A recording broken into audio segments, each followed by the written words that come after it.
மாதம்பட்டி ரங்கராஜுக்கு நிறைய பெண்கள் இருக்காங்க. பெண்ணை ஆண்கள்னா இஷ்டத்துக்கு அலையெல்லாம் பிடிக்கலாம். பெண்கள்னா உடனே விபச்சாரி, அவங்க கூட போனா இவங்க கூட போனா. ஒருத்தனுக்காவது ஒரு ஆணை பார்த்து என்னத்துக்கு ஏன் நீ மனைவி இருக்கும்போது டிவோர்ஸ் ஆகாம போய் கோயில போய் மாலை போட்ட அந்த தாலிக்கு எதுக்கு குங்குமம் வைக்கிற? சீட்டிங், பச்சை சீட்டிங் பண்ற. எதுக்கு எமோஷனலா அவளை தூண்டி விடுற? அவளுக்கு ஒரு அன்பு இருக்கு, நான் தான் இனிமே உனக்கு கணவன், வயித்துல வளர குழந்தைங்க நான் தான் தகப்பன், எதுக்கு சீட் பண்றான்? ஒழுங்கா சொல்லிட்டு போக வேண்டியதானே, நீயும் தனியா இருக்க நாயும் தனியா இருக்க, நம்ம 2 பேரும் ஒரு வீட்டுல இருக்கலாம், அன்பை பரிமாறிக்கலாம், படிக்கை பரிமாறிக்கலாம், அப்படி சொல்லிட்டு போக வேண்டியதானே. என்னத்துக்கு மாலை போடுறான்? இதை கேட்க யாருக்குமே ஒரு துப்பு இல்லாத ஊடகங்கள் எல்லாருமே அந்த பெண்ணை சாடுறீங்க. அதுல ஒரு வழக்கறிஞர்னு ஒருத்தர் பேசுறாரு.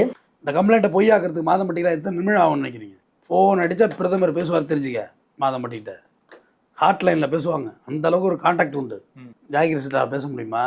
என்னங்க, வாங்குற ஃபீஸுக்கு ஓரளவுக்கு தான் முட்டு கொடுக்கலாம். இப்படியா முட்டு கொடுப்பாங்க? ஒரு பாரத பிரதமர் மோடி அவர்கள் சீன பிரதமரோடையும் ரஷ்ய பிரதமரோடையும் ஒரு மீட்டிங் நடத்திட்டு நம்ம நாட்டு வளர்ச்சிக்காக ஒரு போராடிட்டு இருக்காரு. பிரதமர் மோடி அவர்கள் மாதம்பட்டி ரங்கராஜுக்கு போன் பண்ணி ஆம விட வேணும், உளுந்த விட வேணும்னு உங்களுக்கு ஆர்டர் கொடுக்குறாரா? பணம் இருக்கிற ஒருத்தனுக்கு முட்டு கொடுக்கலாம், ஆனா இவ்வளவு கேவலமா முட்டு கொடுக்காதீங்க. ரொம்ப காமெடியா இருக்கு உங்களை எல்லாம் பார்க்கும்போது. மோடிஜி ஹாட்லைன்ல ஆஃப்டர் ஆல் ஒரு மாதம்பட்டி ரங்கராஜ் பேசுவார்ல, இது இந்தியாவுக்கே அசிங்கங்க நீங்க எல்லாம் பேசுறது. தப்பு இருக்குது. இந்த பெண்ணை இவ்வளவு தூரம் மறைமுகமா இவ்வளவு தூரம் மிரட்டுறவங்க, அதுவும் சமூக ஊடகங்களே இவ்வளவு மிரட்டுறவங்க, உங்களை எல்லாம் 1 to 1 அனுப்புனா என்ன பண்ண மாட்டீங்க? உங்களுக்கு எல்லாம் நீங்க ஒரு வழக்கறிஞர் லா படிச்சிருக்கேன்னா, அட ஒரு பொண்டாட்டி இருக்கும்போது முறையா டிவோர்ஸே வாங்காம இருக்கும்போது இன்னொருத்திய கோயிலுக்கு கூட்டு போய் மாலை மாத்தி அவளுடைய தாலிக்கு குங்குமம் வச்சு இதெல்லாம் பண்ணக்கூடியதே, எவனாலே உன்னை காப்பாற்ற முடியாது. அப்படி சொல்லி கொடுங்க ஒரு ஆணுக்கு. உங்களுக்கு ஒரு சட்ட பிரிவா நானா சொல்லணும்? திரும்ப சொல்றேன், இந்த பெண்ணுக்கு நான் சப்போர்ட் பண்ணல. ஒரு திருமணமான ஆணோட சேர்ந்து வாழ துணிந்த ஒரு பெண்ணுக்கு நிச்சயமா நான் சப்போர்ட் பண்ணல. அந்த மாதிரி பெண்களுக்கு நான் சப்போர்ட் பண்ண மாட்டேன். பெண்கள் எல்லாரும் தெரிஞ்சுக்கோங்க,